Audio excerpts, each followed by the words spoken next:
You know that feeling when you're scrolling through your phone late at night and you stumble across someone your age who just bought their second investment property or retired at 34 or hit their first million before they could legally rent a car. And for a second, just a second, you feel it. That quiet, sinking feeling that whispers you're behind, that everyone else somehow figured something out that you missed, that no matter what you're doing, it's not enough. It's not fast enough. And it's definitely not as impressive as what everyone else seems to be doing effortlessly. Here's what I need you to understand about that feeling. It is lying to you, completely and systematically lying to you. And the worst part is that it's doing it using carefully selected highlight reels from people whose full financial picture you will never actually see. My name is Leo, and I've become slightly obsessed with one question. Why do the people who seem to be doing everything right is end up feeling the most stuck? And what I keep finding over and over again is that the people who are quietly winning financially are almost always the last ones to realize it. They're so busy measuring themselves against an impossible standard that they completely miss the very real, very significant progress they've already made. So today I want to do something different. Instead of telling you what you should be doing, I want to show you what you're probably already doing that puts you ahead of the overwhelming majority of people around you. Because I think you're doing better than you think. And I think the evidence, when you actually look at it honestly, is going to surprise you. Before we get into the signs, let me paint you a picture of what average actually looks like. Not the average that gets posted on Instagram. The real average. The statistical average of how most people in this country are actually managing their money when nobody is watching. The average American carries over $5,000 in credit card debt. Not total debt, just credit card debt. The kind that charges 18 to 24% interest annually, the kind that quietly doubles itself if you only make minimum payments. The average American has less than $1,000 in savings available for an emergency, $1,000 standing between them and a financial crisis every single time their car makes a strange noise or their refrigerator stops working. The average American has no investment account outside of whatever their employer automatically enrolled them in. No index funds, no brokerage account, no conscious decision to make their money work for them. Yeah, just a default contribution to a 401k that they haven't looked at since the day they signed the onboarding paperwork. And here is the number that should stop you completely. Surveys consistently show that nearly 60% of Americans are living paycheck to paycheck. Not people who are unemployed, not people in poverty, employed, working adults who are one missed paycheck away from not being able to cover their basic expenses. That is the actual average. That is the baseline you are being measured against when you feel behind. Now let's talk about the first signs that you are already doing better than that baseline in ways that matter more than you realize. Sign number one, you have any amount of money saved that you are not planning to spend. This sounds almost embarrassingly simple, but I need you to sit with it for a moment. If you have $500, $1,000, $3,000 sitting somewhere that is not earmarked for a specific upcoming expense, you are already doing something that the majority of people around you are not doing. You have broken the most fundamental trap of the paycheck to paycheck cycle. You have created a gap between your income and your expenses. And you have chosen to put something in that gap instead of filling it with consumption. That is not a small thing. That is the foundational behavior that every single form of wealth building is built on top of. Sign number 2, you know exactly how much debt you have, not approximately, not a vague, uncomfortable feeling that it's a lot. The actual number, the actual interest rates, the actual minimum payments. Most people are not doing this. Most people have a relationship with their debt that is characterized by avoidance. They know it exists. They make the minimum payments so the calls stop. And they do not look directly at the number because looking at it makes it feel more real than they are prepared for it to feel. The fact that you know your number means you have already done something psychologically difficult. You have faced something uncomfortable and chosen information over avoidance. And that choice, that single shift from avoidance to awareness, is what makes every strategy for paying off debt actually possible. Sign number 3, you have started investing even if the amount feels embarrassingly small. I cannot tell you how many people dismiss their own investing behavior because the number feels too small to matter. $50 a month, $100 a month, a small automatic contribution that they set up and then feel vaguely embarrassed about because they've seen videos about people maxing out their Roth IRA every year. Here is what those people are missing. The habit is worth more than the amount. The person who is consistently investing $50 a month is not behind the person investing $500 a month in any way that cannot be closed. What they have that cannot be bought or shortcut is the identity of someone who invests. The automatic behavior, again, the proof to themselves that they are the kind of person who puts money to work. That identity is the foundation. The amount is just a number that grows over time. Sign number 4. You have felt the discomfort of saying no to something you wanted because you had a financial priority that mattered more. Not because you couldn't afford it, because you chose something else. That distinction is everything. There is a specific kind of discomfort that comes with financial discipline that most people never experience because they never get far enough to feel it. It is not the discomfort of being broke. Being broke feels like panic and scarcity and desperation. This discomfort is different. It is the discomfort of having options and consciously choosing the harder one, saying no to the vacation because you are 3 months away from paying off a credit card, saying no to the new phone because your emergency fund is not where you want it yet, saying no to the dinner out because you already hit your discretionary spending limit for the month and you decided in advance that the limit actually means something. Most people will never feel this particular discomfort because they never build the structure that makes it possible.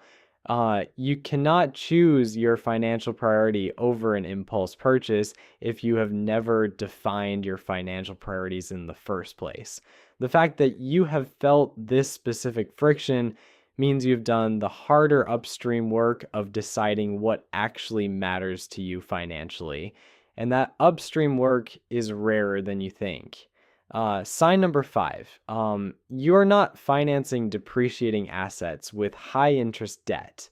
Let me translate that into plain language. You're not taking out personal loans or putting things on high interest credit cards to buy things that will be worth less tomorrow than they are today. Clothes, electronics, furniture, vacations, entertainment. The average person does this constantly and completely unconsciously. They swipe the card, they make the minimum payment, and they never do the math on what that purchase actually cost them once you factor in 18 months of interest charges. The fact that you are conscious enough about this trap to avoid it, even partially, even imperfectly, puts you in a category of financial awareness that a significant portion of the population has simply never reached. Sign number 6. You have thought seriously about what your money could be doing instead of what you're about to spend it on. This is what financial experts call opportunity cost thinking. And it sounds technical, but it is actually just a very simple mental habit. So that before a significant purchase, somewhere in your brain, a voice asks the question, yeah, is this worth what it could become if I invested it instead? You do not always say no to the purchase. Sorry, sometimes you buy the thing anyway, and that is completely fine. But the fact that the question exists in your mental process at all means your relationship with money has fundamentally shifted from purely transactional to genuinely strategic. Most people never develop this reflex. Every dollar they earn is mentally spent before it arrives. The idea that money sitting uninvested is money making a choice by default never occurs to them because they have never been taught to think about money as something that works when you are not working.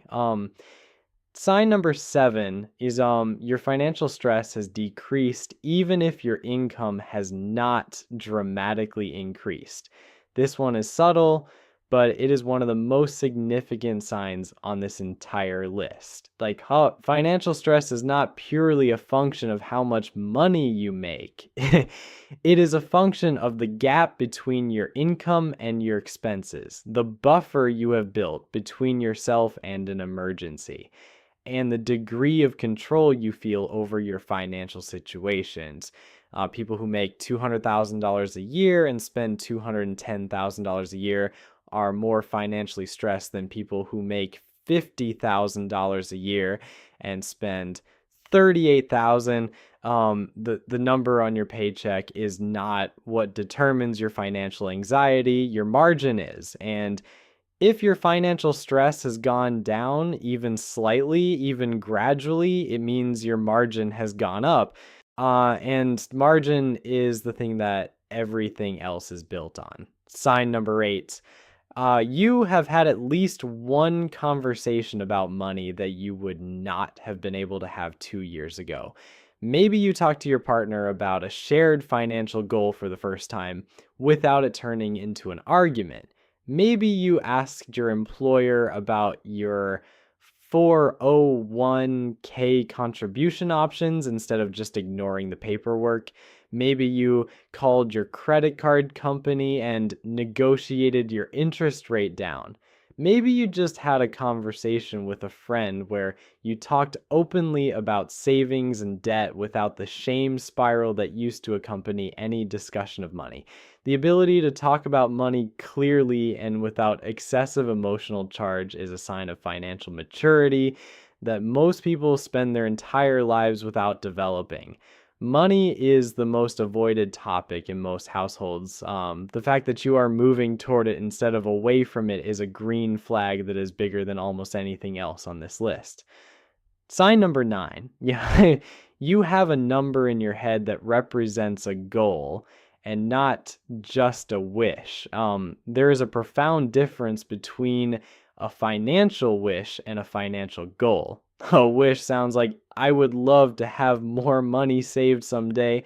A goal sounds like I want $20,000 in my emergency fund by March of next year, and I am putting away $600 a month to get there.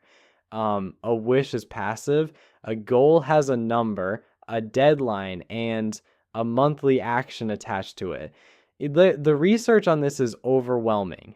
People who write down specific financial goals with specific timelines are dramatically more likely to achieve them than people who hold vague aspirations about someday being in a better financial position.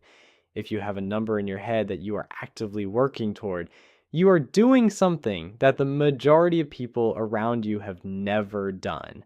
You are treating your financial future like a project instead of a lottery ticket. Sign number 10, you have made at least one financial decision in the last year based on long-term thinking rather than immediate comfort, not Every decision, not even most decisions, just one time where the future version of you won the argument against the present version of you. That happened because you have developed something that cannot be taught in a single video or a single book. You have developed the muscle of delayed gratification, and that muscle, once it exists, only gets stronger. Here is where things get really interesting because the first 10 signs we talked about are mostly internal. They are shifts in behavior, in mindset, in the quiet daily decisions that nobody else sees. But the last 5 signs are different. These are the ones that show up in how you move through the world and how you talk, how you think, and how you respond to the financial landscape around you. And if you recognize yourself in even a few of these, I want you to understand something clearly. You are not behind. You are actually ahead of a curve that most people do not even know exists. Sign number 11 is you have stopped trying to look wealthy and started trying to become wealthy. These are two completely opposite behaviors that are easy to confuse from the outside but feel completely different from the inside.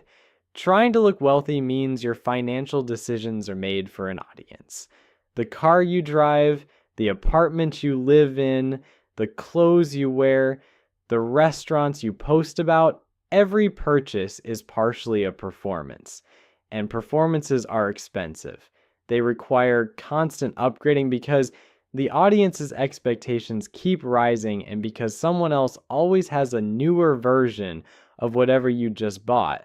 Trying to become wealthy means your financial decisions are made for a future version of yourself that nobody else can see yet. It means driving the reliable used car while your colleagues are financing something newer. It means living in the apartment that is slightly below what you could technically afford. So the difference goes into an investment account. It means making choices that look like nothing from the outside, but are building something significant underneath. The person who's made this switch is almost always misread by the people around them. They seem unambitious. They seem like they are not living their best life, but they are playing a game with a much longer time horizon than the people judging them. And in that game, boring wins, sign number 12. You understand the difference between an asset and a liability, and you are slowly but deliberately shifting the balance. This sounds like accounting terminology, but it is actually one of the most practical frameworks anyone can develop for thinking about money. Gamai, an asset puts money into your pocket. A liability takes money out of your pocket. Most of what consumer culture encourages you to buy is a liability dressed up to look like an asset. The new car that requires insurance, maintenance, and monthly payments is a liability. The course that builds a skill that increases your earning potential is an asset. The subscription you forgot you had is a liability. The index fund contribution that happens automatically every month is an asset. The person who has started thinking in these terms, even loosely, even imperfectly, has a fundamentally different relationship with every dollar they spend than someone who has never made this distinction. Sign number 13, you have caught yourself about to fall into a financial trap and walked away. Maybe it was a car dealership that was trying to get you focused on the monthly payment instead of the total price. Maybe it was a buy now, pay later option that made a purchase feel free when it was actually just deferred. Maybe it was a credit card offer with a 0% introductory rate that you read carefully enough to notice what the rate jumped to after 12 months. Maybe it was a timeshare presentation or a multi-level marketing pitch or a high-fee investment product being sold by someone whose commission depended on you saying yes. The ability to recognize these traps in real time and walk away is a skill that is built from financial education and genuine awareness, and it is worth far more than it looks. Every trap you walk away from is not just money saved, it is a compounding mistake avoided, because the worst financial decisions do not just cost you the money you spend, they cost you the money that money would have become.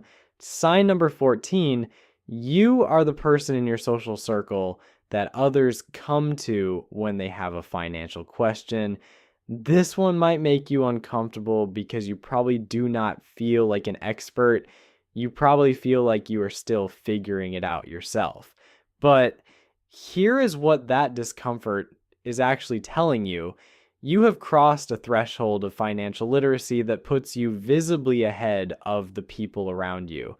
When someone asks you whether they should pay off debt or invest first, or how a Roth IRA actually works, or whether leasing a car makes sense, they are not asking you because you have a finance degree. They are asking you because you are the person in the room who has clearly thought about this more than everyone else.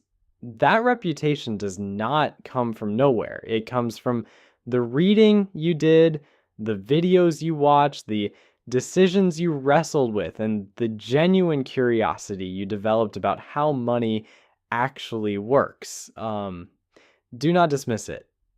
Sign number 15, you are watching a video like this one. I know that sounds like a convenient place to end, but I want you to think about what it actually means. You are spending your time on financial education voluntarily. Nobody assigned this. Nobody is grading you on it. You are here because some part of you is genuinely invested in understanding money better and building something real with what you earn. The average person is not doing this. The average person's relationship with financial content is limited to whatever anxiety-inducing headline crosses their feed about inflation or housing prices or stock market volatility. They consume financial fear without ever consuming financial understanding. You are doing the opposite. And that single behavior, the consistent voluntary pursuit of financial knowledge, is one of the strongest predictors of long-term financial success that exists. Here is what I need you to take away from everything we have covered today. Progress does not always look like what you expect it to look like. Sometimes it looks like a slightly larger savings account. Sometimes it looks like a conversation you were able to have without panicking. Sometimes it looks like a trap you walked away from, or a goal you wrote down, or a dollar you invested when you could have spent it. None of these things will go viral. Nobody is going to post about the credit card they did not apply for, or the impulse purchase they talked themselves out of, or the automatic investment that quietly happened on the 3rd of the month while they were at work. But these invisible decisions are the actual architecture of financial freedom. And if you recognize yourself in even a handful of the signs we talked about today, then I want you to hear this clearly. Like, you are not behind, you are building. And building done consistently and patiently always wins in the end. Your future self is not waiting for you to make a dramatic financial leap. They are grateful for every quiet, boring, invisible, right decision you're making today. Keep making them.